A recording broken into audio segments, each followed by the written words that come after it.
look up the mountain, maybe 100 plus yards above us, just straight up. Caught a glimpse of this white moving on the bottom of the cliffs, and this billy just walks over just so majestically, hits the point of this ridge and just looks down at us. The wind blows in his beard through his hair, and I looked up with my binoculars, and that was instantly, I was like, that's the one. He had everything. He had long length, he had good mass, and his posture, his everything. He was just big. I'm like, yep, that's him. And we weren't cold anymore.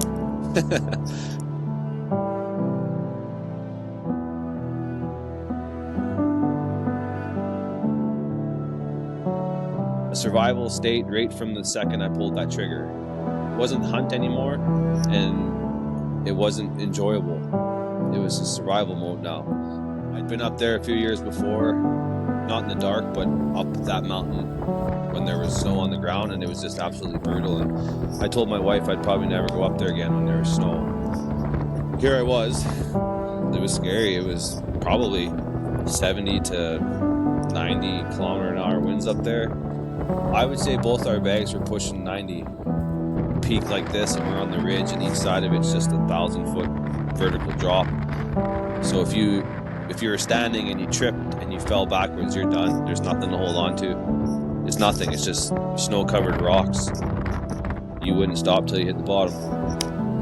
I know what it's like when you start sliding up there. It's pretty easy to get taken away and not be able to stop. I thought that's where you were headed. I was like, oh no.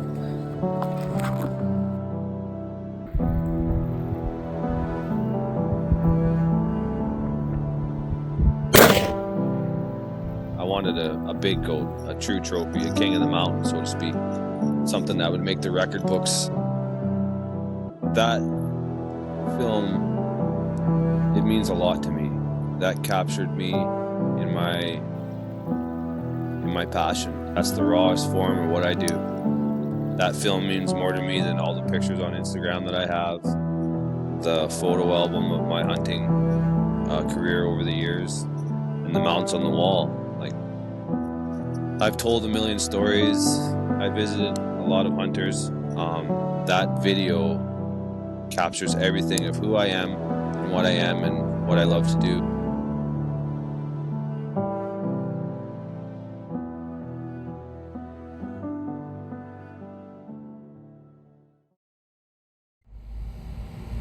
Thought these were new tires.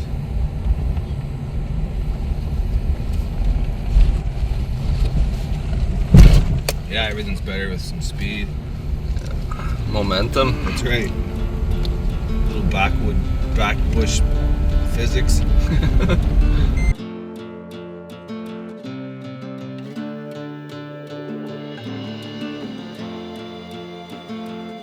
Yeah, I'm pretty sure it's not a lynx. I think it's a mountain lion. Pretty fresh. Good day for the hound.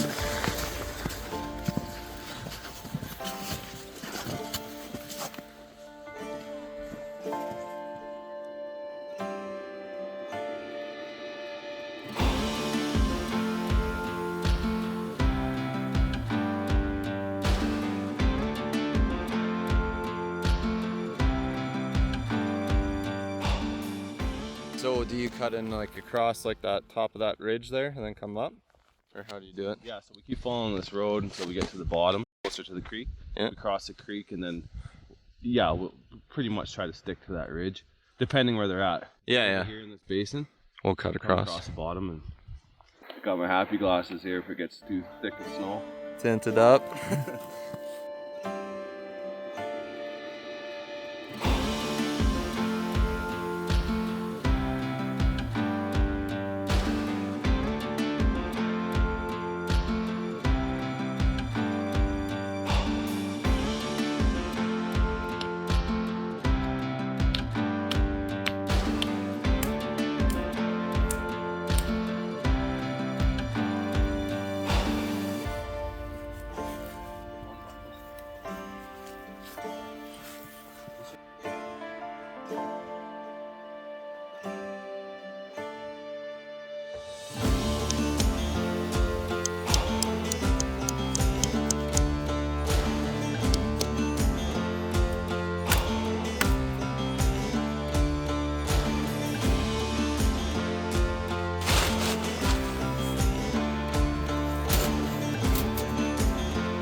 bad.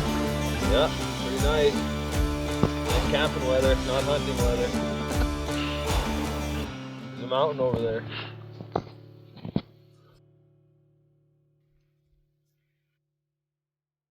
Tell people who you are and how do you get into this lifestyle and how do you get into hunting? Okay. My name's Brogan Didier. I'm Chetwynd, BC, born and raised. My grandfather owned an outfit closer to Tumbler Ridge.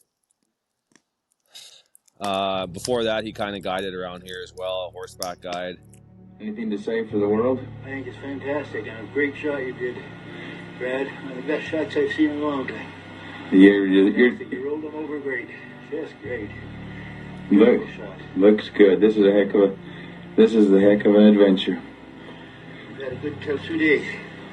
So, if you want to hunt a 2-day grizzly hunt with Brogan Didier, book him early. He would take me out when I was younger. We did a lot of horseback trips. Actually, the area which we hunted in last week for this mountain goat, I think my grandfather took me in there. My first time would have been, I think I was either 5 or 7 on horseback just to go look at the goats. It was like an all-day ride. Get in there just to see these little speckles of white spots that were goats. So that's what I remember of this place. Yeah, and then from there on, when I got my later years there, I became more independent. I had my best friend, him and I just every day all we did was hunt, fish, or trap after school. On the weekends, he either lived at my house or I lived at his. Watched Eastman's Hunting Journal, Real Tree Monster Bucks. That's all I did was think about hunting and fishing.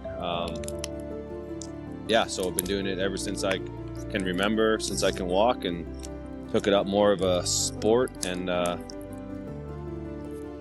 became a hunting guide at a young age, working for my grandfather, working for local outfits.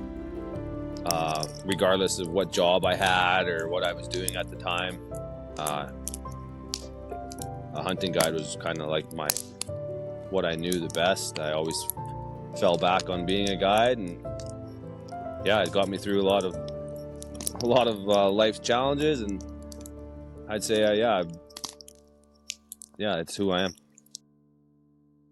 Oh, we both fell asleep. It was nice and warm. Then what happened, Brogan? Well, you could hear the snowflakes hitting the tent. Pretty heavy. You could see them too. The fire went out. Decided to get up, start it. It's trying to go. It's a little smoky in here.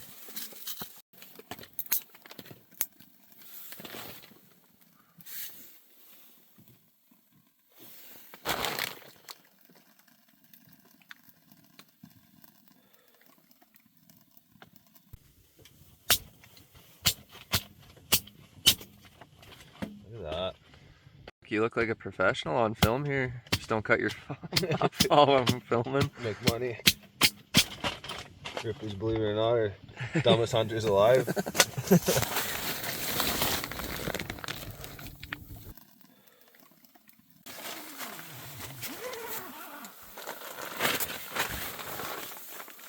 Oh my god, man. Dream day at Powder King.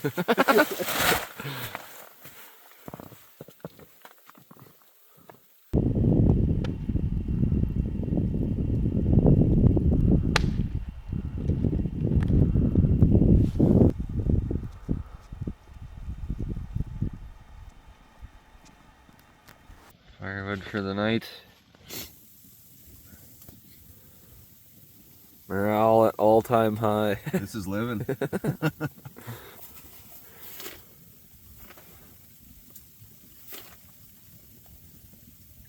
Feel like I'm on an episode of Alone. Pretty well, except we got good shit. How we got better food. Yeah. Better food, better everything.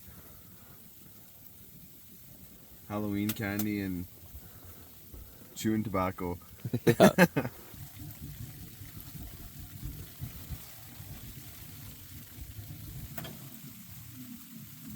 Let's tell everyone about how we know each other and the origins of this idea for a film.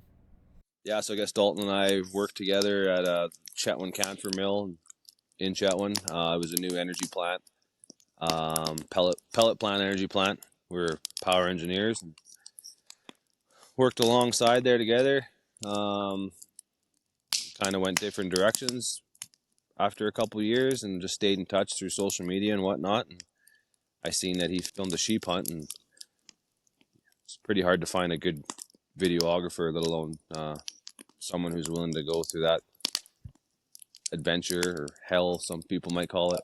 Day 3, hour 16 in the tent. We're snowed in. How are other comrades doing? They're right in the eye of the shitstorm. They're hanging on for dear life. What about you, Pete? This shit's fucked. So so he kind of reached out. He's likewise, we both came in contact with each other and said, hey, wouldn't mind doing some filming of a hunt maybe one day, maybe for, not for myself, but maybe like some hunters that I take along. Pictures are one thing, but when you have your hunt filmed and done properly, not just your home video in your hand or your phone, like it means a lot. So unfortunately, I didn't have any hunters kind of on board with it right away yet. So I pulled this goat draw and reached out to Dalton, and Dalton was all for it. I said, hey man, like I don't really have any other hunts to film, but I'd really like to do my goat hunt.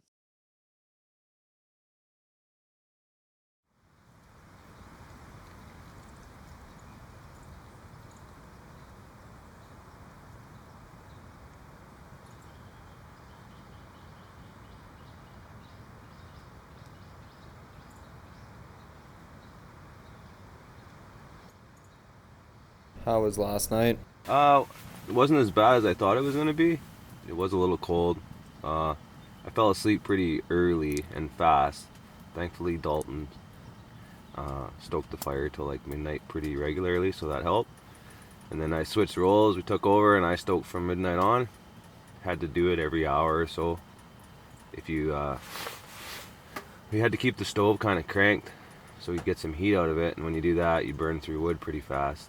So yeah, it was a chore, but you know, that's what it takes.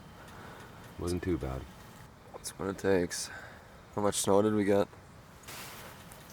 I would say an honest 10 inches, maybe a little more. We definitely got more snowfall, but at first it all melted because it was pretty warm out, but then once it cooled down, it accumulated, so now it's about, I'd say, a good fluffy 10. I want the king of the mountain up there, and I think I'm looking at him. He's pretty nice.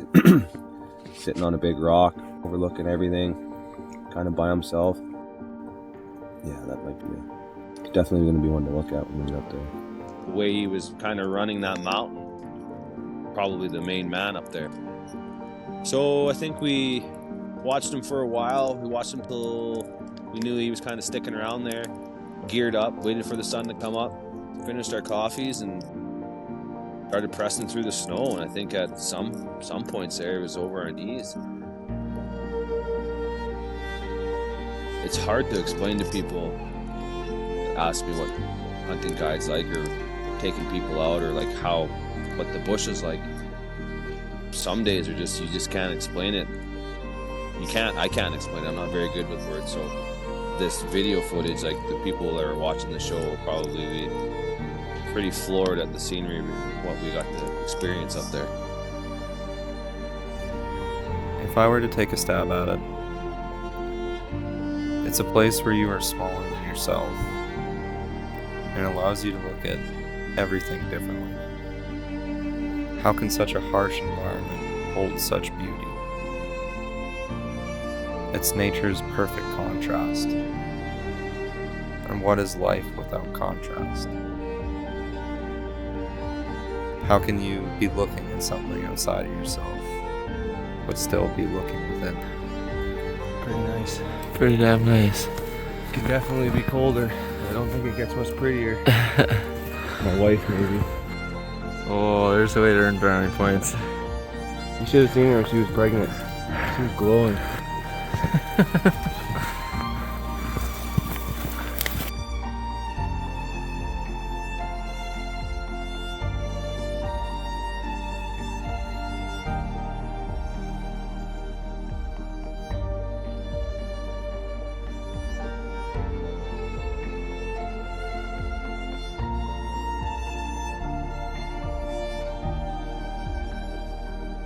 Picked a good vantage point in this meadow below underneath this big spruce tree and set up the spotter and started glassing again and picked him up right away. He's, like I said, those big billies you can spot, they stick out. You know, when you see them, you know. What's the plan, Brogan? Well, I'd like for him to lay down. He's kind of moving around too much and scent checking all these nannies. He's come right from the top of the mountain, about 3/4 of the way down. He's just above the trees now. He's got a few nannies and kids around him, so hopefully he goes over to ideally to the left in those cliffs. We can get to those ones easier than the ones on the right. But we'll see. I wouldn't be surprised if he just goes right back to the top.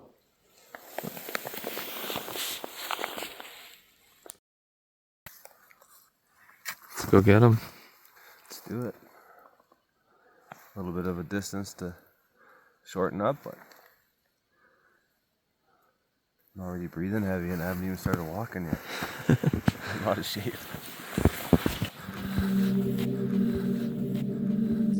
I don't know, last time I was up there was probably 4 or 5 years ago.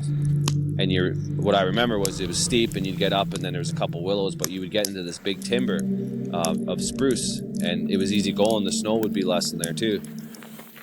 Well, as we got up there and got through the willows, we've had a bad run of spruce beetle up here in the north, and all the spruce that I was expecting to go through was all blown down. Snow covered. It was absolutely brutal. We had to climb on some spruce trees there and break branches and push through with our packs. I absolutely hate blowdown.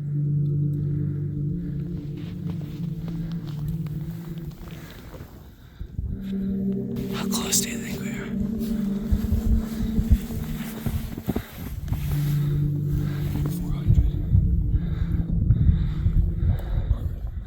We're pretty close to the same elevation as him, but he's just over that way before. If we're okay for wind and direction, we should be able to just pop up and hopefully see him. The wind is kind of blowing that way. It's not ideal. If we can stay below him, it'll be okay. It's kind of spinning.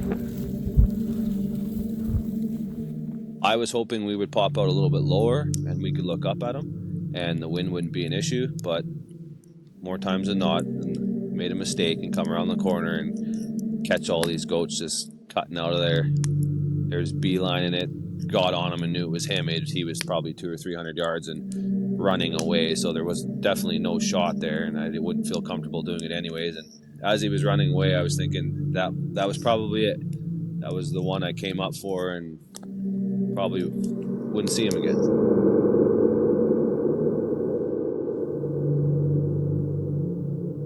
I figured, well, we might as well just keep going up. The day's still young, so you never know what you might see. And it was still nice weather, just a little bit of wind, but I figured we might as well work up and into the wind this time and use it to our advantage. As we were going, I think it was starting to get a little cold now too. Of course we were already sweating, so that's never good either, cold temps, but we only went probably like another 30 to 50 yards up the mountain, and as I looked over in this little ravine right across from us, I caught a glimpse of a goat there. You could see them big, fluffy, and they're a little off-white, so they stuck out pretty good. And we crouched down right away, and I got my binos up, and instantly I knew it was another billy, and he actually looked pretty good. So we dropped everything. I got the rifle out, got the spotter out, set up our packs, Dalton's on the camera, and then we just set up and I started just trying to pick him apart. Right away I knew he had pretty good length, but he didn't look his horns weren't as heavy around. They didn't have the mass there that I was kind of looking for. Yeah, at the beginning of the hunt, I kind of told Dalton, you'll see it in the video, I explained, like, I wanted a big goat, a true trophy, a king of the mountain. I would imagine we'll see a couple billies. I'm not after just an average one. I want a big mature billy, king of the mountain, so to speak. Yeah, and he didn't have it. I didn't feel he had it. And kind of, if you got to make him grow, that's usually not the one you want. But anyways, we sat there and we were looking, and then it was getting really cold, and the wind was picking up, and when we weren't moving, and of course like I said, we had sweated up a little bit already. Now the cold was setting in, and I just remember shivering so much that I had to stand up and go around the backside of the mountain there, or like the ridge we were on, and just start doing jumping jacks to try and warm up, because I couldn't even look through the spotter no more because I was shivering so bad. It was just pointless.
As I went to the backside and was doing jumping jacks, I look up and here comes another billy from our right.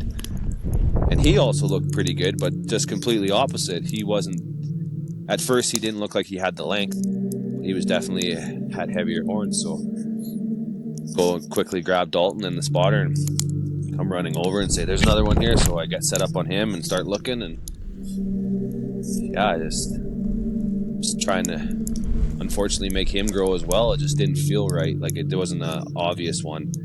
So I kept jumping back and forth, and then looking back at the first one, and well, now he does look a little good. And then I looked back at the other one. Well, he's heavier. Then I got on the gun, and I think at one point I was like, yeah, you know what? He probably is better than I think. I think I'm going to take him.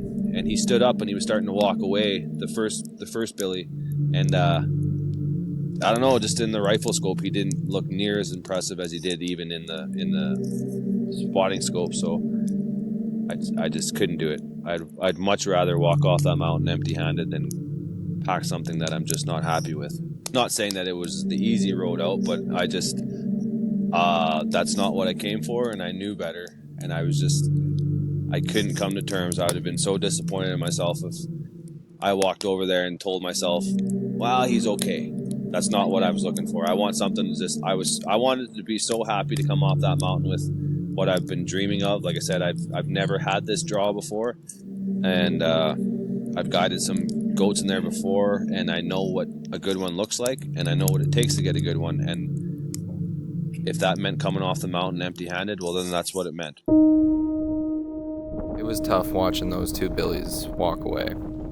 We had been sitting in the cold for 2 hours, going back and forth, freezing our asses off. And now we had no animals. As much as some people might say it's frustrating or defeating, I actually gained a lot of respect for Brogan in that moment. He had shown a lot of reserve that I don't think many people would have. In my opinion, I think almost 90% of hunters would have shot that first billy. But here we were, with no animals to speak of, and doubt was setting in.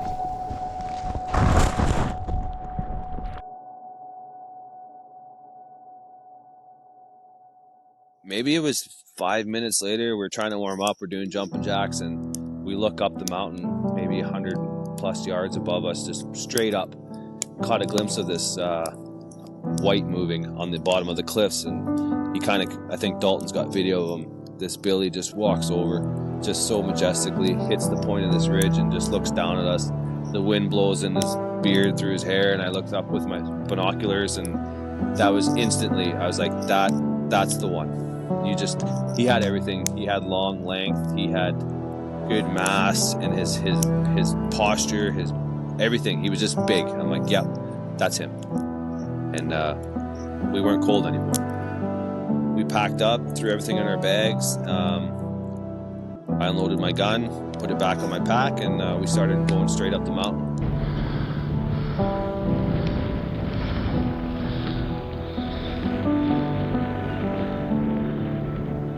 You're in the snow and you're trying to stay as dry as possible. Now your hands are frozen.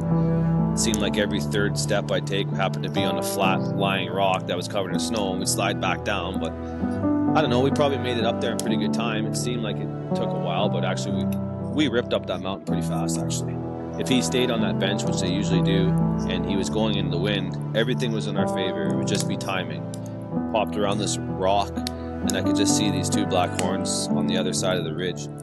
And I just laid down, looked back at Dalton, and said, yeah, he's right there, let's get ready.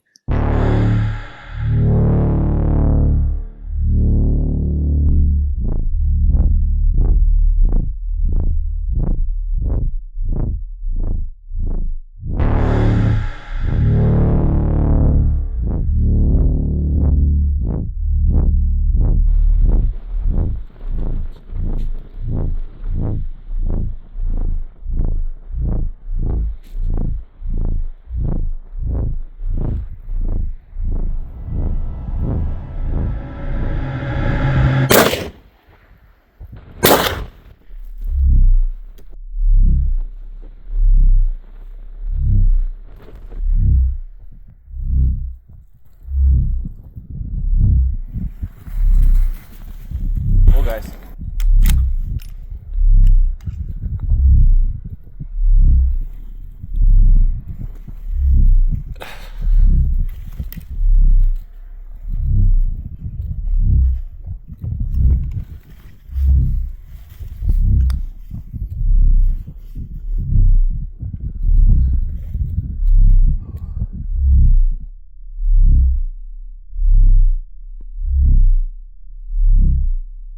It was a survival mode now.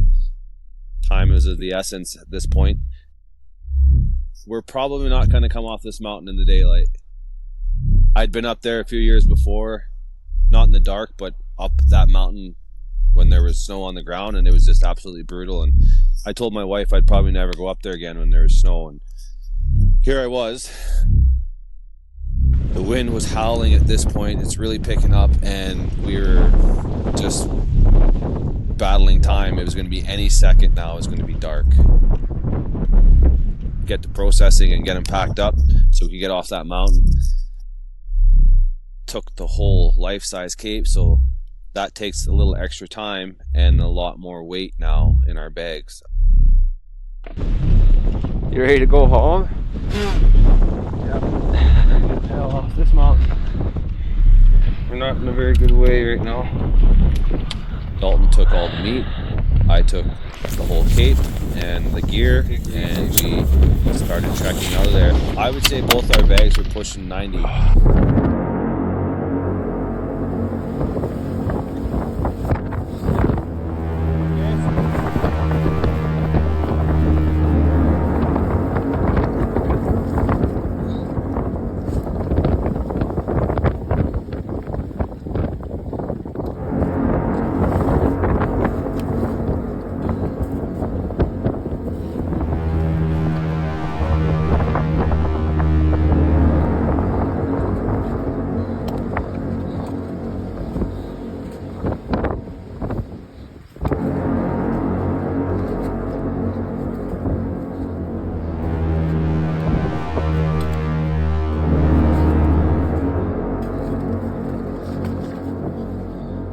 It was scary. It was probably 70 to 90 kilometer an hour winds up there. Peak like this, and we're on the ridge, and each side of it's just 1,000-foot vertical drop.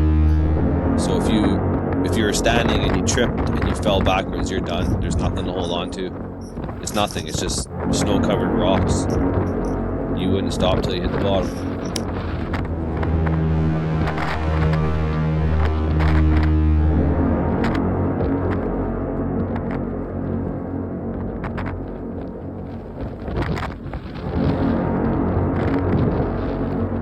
I know what it's like when you start sliding up there. It's pretty easy to get taken away and not be able to stop.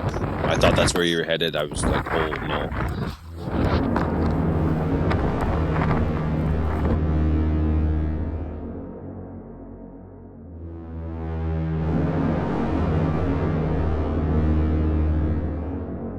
That was the first time I felt at the mercy of the mountain. I had slid about 20 feet until I came to a stop.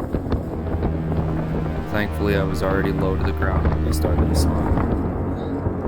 Brogan, who was behind me filming, also slid, reacting to what he thought was a dead man.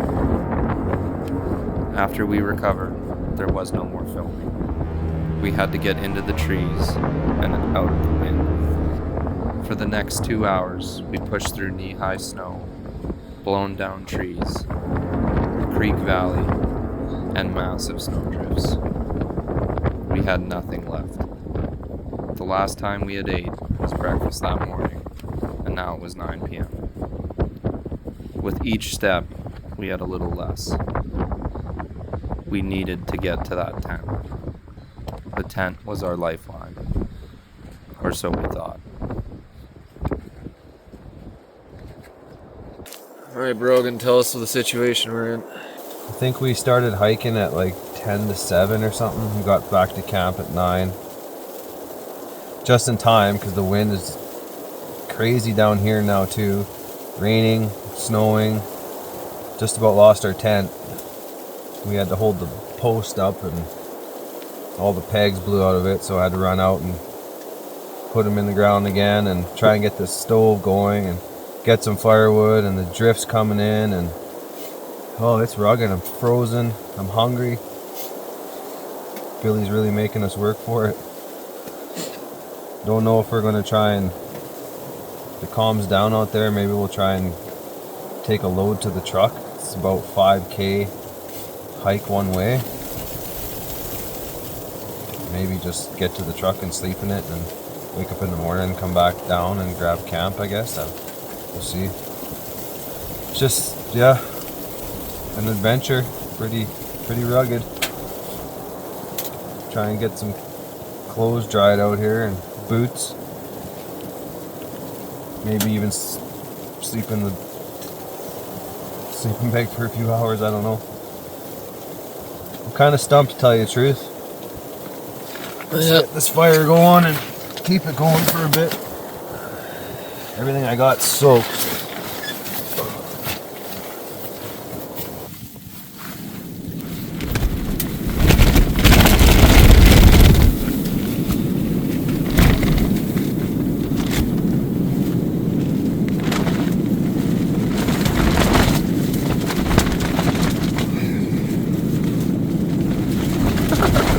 You look fucking miserable.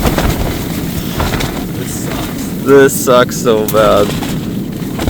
The tent kept popping the pegs out, and the stovepipe actually blew off the stove quite a few times, trying to hold it down and finding more pegs, hammering them into the ground. Unfortunately, like, the ground underneath the snow was still thawed, so every time we put a spike in, it would go in really easy, but it would also pop out as easy. So that whole night was just, oh, it sucked. Yeah, we probably each got like maybe 2 hours sleep, if that. Yeah, I don't think even if that, like, if you did, it was a broken 2 hours. Like, you'd have to wake up and hold the tent down, grab the side of the tent and try and hold it from blowing away, and so you're awake again. And yeah, it was one of the worst nights I've had in a tent for sure.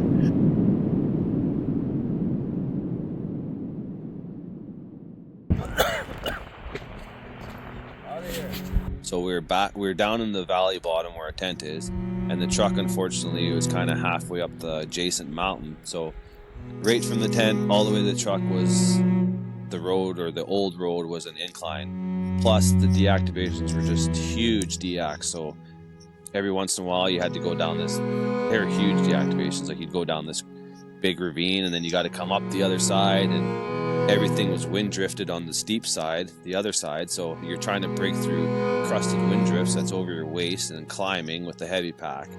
Yeah, the first trip sucked. It definitely was pretty brutal.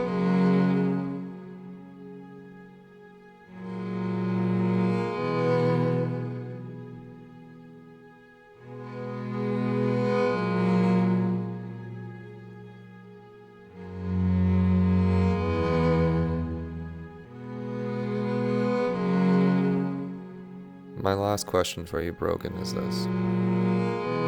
How has trophy hunting defined you as a person?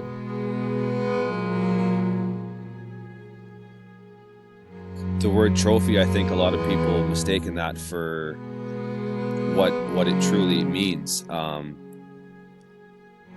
It's made me appreciate the adventure and the hunt more. Definitely, like, I'm not going out there. My whole goal and vision wasn't to kill something. That's not what I left the truck for. I don't enjoy the killing part of it. That's the hardest part of it, in my opinion. You have to be committed, and you have to be respectful and do your best to have a well-placed shot. It's made me realize, yeah, I enjoy everything else. The challenge, the hunt, the outsmarting, the pushing yourself, the judging the animal, the picking it apart, the setups. That's what I enjoy, and that's everything about it. The kill and the trophy is the reward. The kill, that's on me, and that's the hard part. That's what I deal with. That's defined me the most. That film, it means a lot to me. That captured me in my passion. That's the rawest form of what I do. That film means more to me than all the pictures on Instagram that I have, the photo album of my hunting career over the years, and the mounts on the wall. Like, I've told a million stories. I visited a lot of hunters.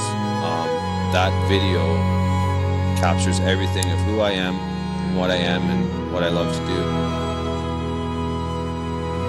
Anything to say, Gentlemen? Big shot you did. One of the best shots I've seen in a long time. You rolled them over great. Just great. This is a heck of an adventure.